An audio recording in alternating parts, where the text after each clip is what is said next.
Nous sommes aujourd'hui avec Étienne Van den Doren, le directeur des éditions du Basson, que l'on connaît bien. Véritablement une vraie maison d'édition, à compte d'éditeur. Ça, il faut quand même le rappeler, cher Étienne. Ouais, c'est bien de le rappeler. Ouais. On est une maison d'édition normale, à compte d'éditeur forcément. Oui, parce qu'il faut quand même rappeler que dans ce domaine-là, il y a quand même de l'arnaque à certains moments. Ah, il y a de l'arnaque, mais il y a aussi des gens qui ont envie d'éditer un livre et qui payent pour l'éditer, pour l'éditer Qui ne cherchent pas nécessairement un éditeur. Non, qui veulent le diffuser un peu autour d'eux, et c'est très bien, hein, donc c'est des choses différentes. Oui. Alors, comment ça va les éditions du Basson? Ça fait combien de temps que ça existe ainsi? Ça fait 3 ans. C'est tout jeune. On a quand même une petite trentaine de livres à notre actif et on essaye de les développer et de les diffuser et ça se passe bien, ça se développe. Nous sommes avec Étienne Van den Doren, le directeur des éditions du Basson, installé à Marcinelle, déjà une trentaine de livres au catalogue. Alors, est-ce que c'est facile? Est-ce que ça se vend bien, le livre? Est-ce que c'est pas un peu casse-cou de se lancer dans la production de livres au moment où on parle beaucoup de numérique, etc. C'est encore une industrie traditionnelle, mais qui se porte relativement bien. Elle n'a pas trop souffert de la crise, j'ai envie de dire. Ouais, j'en sais rien. Oui, effectivement, le numérique reste périphérique, et c'est très bien le numérique, mais ça reste périphérique. Le livre papier existera toujours, ça c'est sûr. Et d'un autre côté, oui, c'est difficile. Oui, on édite des bouquins et on sait pas s'ils seront lus ou par peu de gens ou par beaucoup de gens, mais on a envie d'essayer de faire connaître des auteurs et on se bat pour.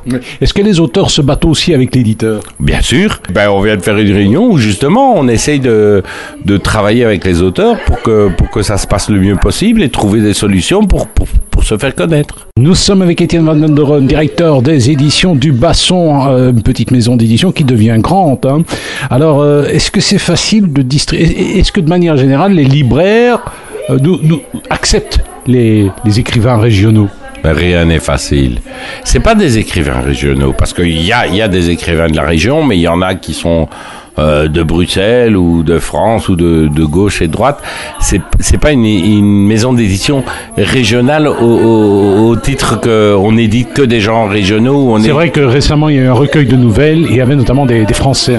Oui, par exemple, mais on édite des bouquins, on n'édite pas des bouquins régionaux. C'est-à-dire que évidemment dans notre catalogue il y a des bouquins qui parlent de Charleroi parce qu'on aime Charleroi, parce qu'on est de Charleroi et merde on soutient Charleroi et donc on a envie de faire parler de Charleroi, mais il n'y a pas que ça et donc c'est assez large. Nous sommes avec Étienne Van den Doren, directeur des éditions du Basson, une petite maison d'édition qui devient grande. Alors, est-ce que c'est facile de distribuer? Est-ce que de manière générale, les libraires nous acceptent les écrivains régionaux? Rien n'est facile. C'est pas des écrivains régionaux, parce qu'il y a des écrivains de la région, mais il y en a qui sont de Bruxelles ou de France ou de gauche et de droite. C'est pas une maison d'édition régionale au titre que on édite que des gens régionaux. C'est vrai que récemment il y a eu un recueil de nouvelles et il y avait notamment des Français. Oui, par exemple, mais on édite des bouquins, on n'édite pas des bouquins régionaux. C'est-à-dire que évidemment dans notre catalogue il y a des bouquins qui parlent de Charleroi parce qu'on aime Charleroi, parce qu'on est de Charleroi et merde on soutient Charleroi et donc on a envie de faire parler de Charleroi, mais il n'y a pas que ça et donc c'est assez large. Nous sommes avec Étienne Van den Doren, directeur des éditions du Basson. Alors d'ici quelques temps, ça va être différents salons. Est-ce que c'est intéressant de participer à des salons comme Mons Livre ou le salon du livre de Tournai ou le salon du livre de Bruxelles? Bien sûr, c'est intéressant. Bien sûr, on rencontre des gens. Quand même. Ah, alors, si on rentre sur le côté financier, évidemment, c'est difficile, mais non, il y a des salons comme Mons Livre et tout qui sont très abordables et très chouettes où il y a beaucoup de monde et donc ça c'est vraiment super chouette d'aller à Mons. Maintenant c'est vrai que par exemple la foire du livre de Bruxelles ça coûte cher, peut-être qu'on n'ira pas, mais peut-être qu'on a une autre idée en tête aussi. Oui, une idée de l'organisation d'un festival, non? Bah ouais, je sais pas si on peut le dire maintenant, mais on aimerait bien faire un truc un salon du livre qui s'appellerait le Festival of du livre de Charleroi. On n'en dit pas plus, hein. Ben non, parce qu'on n'est pas sûr de le faire. On a l'envie, on est en train de l'organiser, mais avec nos petits moyens et tout, on n'est pas encore sûr et certain, donc on verra. Nous étions avec Étienne Van den Doren, directeur des éditions du Basson, petite maison d'édition qui a de nombreux projets. Alors, est-ce que vous faites appel à des subsides ou alors vous souhaitez rester indépendant?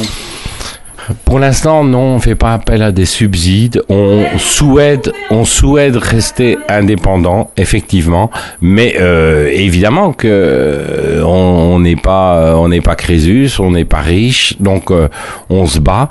Maintenant, je pense qu'on fera appel peut-être à des subsides ou à des autorités pour des projets ponctuels, mais on ne veut pas dire donnez-nous de l'argent pour qu'on vive. Non, ponctuellement, on va le demander, mais sinon, on est indépendant. Merci.